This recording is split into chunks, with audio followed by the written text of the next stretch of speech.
Hello students, we are reading our third lesson, Journey to the End of the Earth, and in this lesson we have read that the writer is on his journey to the end of the earth. End of the earth means ये है कि जो writer है वो Antarctica की यात्रा पे है. Antarctica is the place from where we can get knowledge about our past, present and future. And why? Because long time ago there was a supercontinent Gondwana land, and Gondwana land is the place from where all the continents separated है ना. तो इसलिए वो कहता है कि अगर हमें, और जो गोंडवाना लैंड था, जो सुपर कॉन्टिनेंट है, वो अंटार्कटिका के ही आसपास फॉर्म्ड था उस टाइम पे. तो that's why he said that if you want to know about the present, future and past of our planet और the earth, we have to go and we should go to Antarctica. ठीक है. अब वो हमें ये भी बताता है कि क्यों अंटार्कटिका जाना चाहिए, क्योंकि क्या है, इसके जो आइस कोर हैं, यहाँ पे 90% आइस वॉल्यूम है पूरे वर्ल्ड का, और जो इसकी आइस लेयर्स हैं वहाँ पे ट्रैप्ड हैं carbon records, millions, 500,000 years old carbon records वहाँ पे हैं. तो उनसे हम अपने फ्यूचर का, यानी जो प्लैनेट है उसका फ्यूचर कैसा होगा, वेयर वी आर गोइंग, तो उन सब का पता लगा सकते हैं. That's why he said that we should go to Antarctica. Okay, let's start today's text.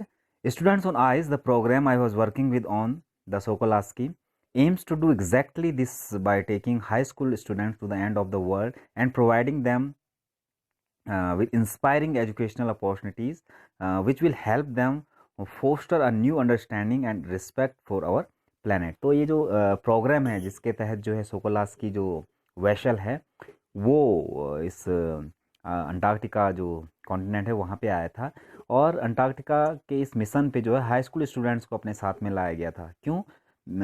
Because they are young and provide them the opportunities, inspiring opportunities actually, ताकि वो क्या कर पाए, अपने प्लैनेट जो अर्थ है उसके प्रति उनकी अंडरस्टैंडिंग बढ़े और रिस्पेक्ट बढ़े.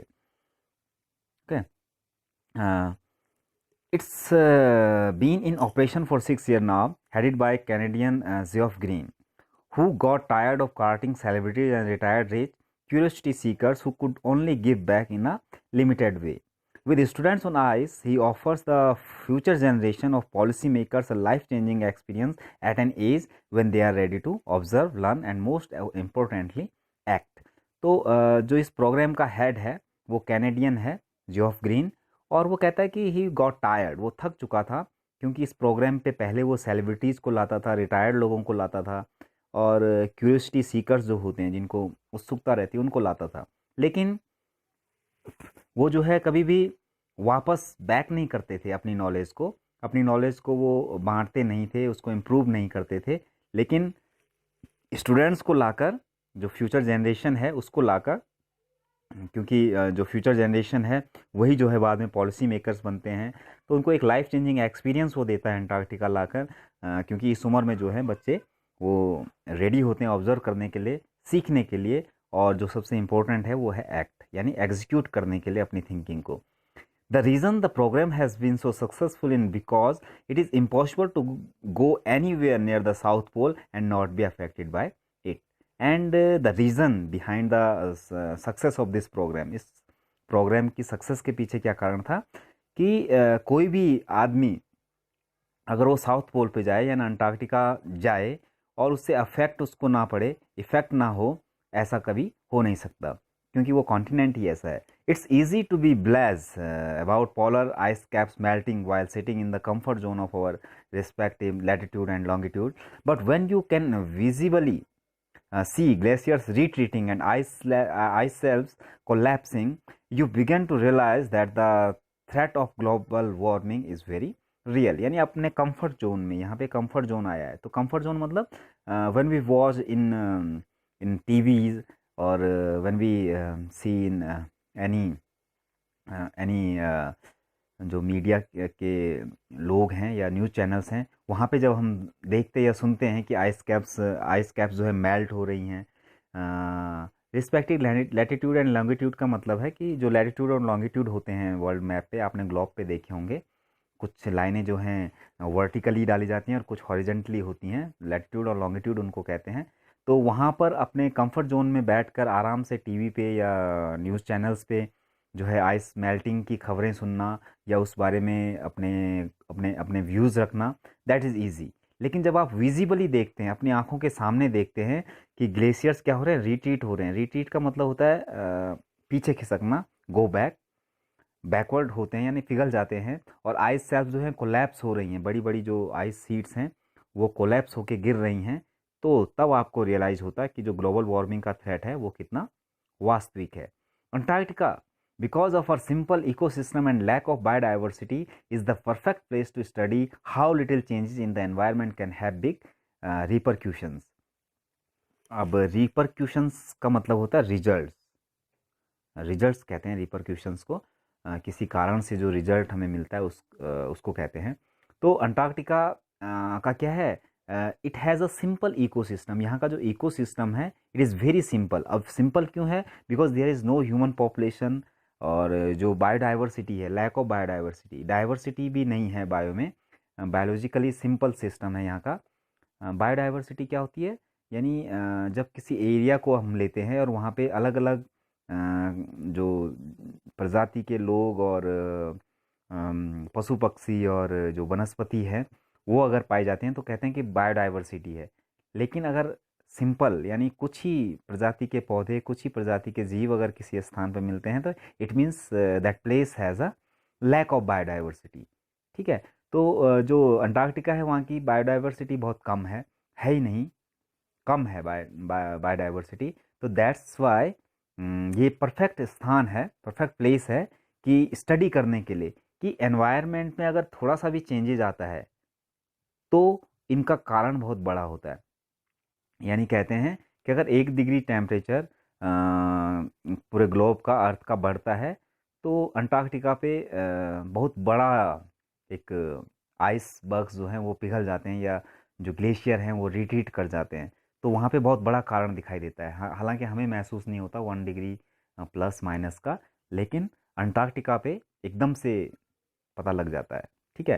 That's why this is the place where we can think about the global warming and the changes in the environment.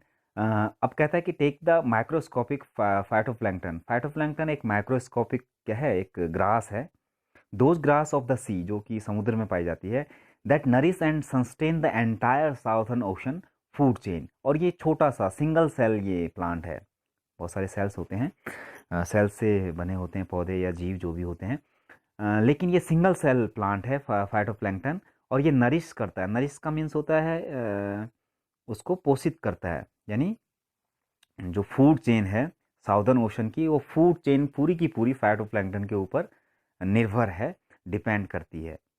अब कैसे डिपेंड करती है, this single cell plant use the sun energy to assimilate carbon and synthesis organic compounds in that wondrous and most important of, इस process को कहते हैं photosynthesis.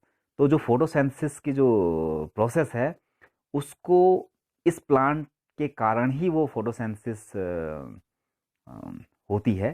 कहते हैं कि प्लांट क्या करता है, सन एनर्जी को एसिमुलेट करता है carbon and synthesis organic compounds में, और इस प्रक्रिया को जो है फोटोसिंथेसिस कहते हैं। आपको पता होगा कि पौधे जो हैं अपना जो खाना है, जो फूड है, वो सनलाइट में बनाते हैं, और जो पत्तियां हैं वो पावर हाउस होती हैं किसी भी पौधे की। तो ये सिंगल सेल प्लांट भी क्या करता है, सन एनर्जी को एसिमुलेट करता है और फिर सेंसिस करता है ऑर्गेनिक कंपाउंड्स में, और जो ये वंडरफुल जो ये एक प्रोसेस है इसको फोटोसिंथेसिस कहते हैं। साइंटिस्ट ने वॉर्न किया है that a further depletion in the ozone layer will affect the activities of the phytoplankton, which in turn will affect the lives of all the marine animals and birds of the region and the global carbon cycle.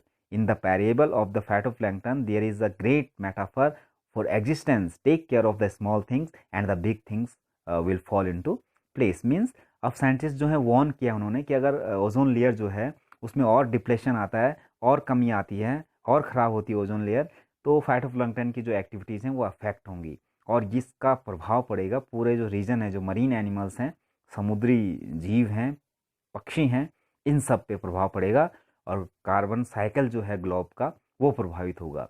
और एक parable भी है phytoplankton को लेकर, एक metaphor. क्या कहा गया है कि छोटी चीज़ों का ध्यान रखिए और बड़ी चीज़ें अपने आप सही हो जाती हैं। Take care of the small and the big things will fall into place. अब है walk in the ocean.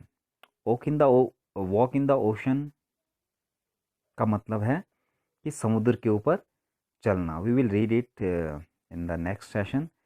Thanks for today. I'm sending you question answer of this lesson and some difficult word. Thank you class.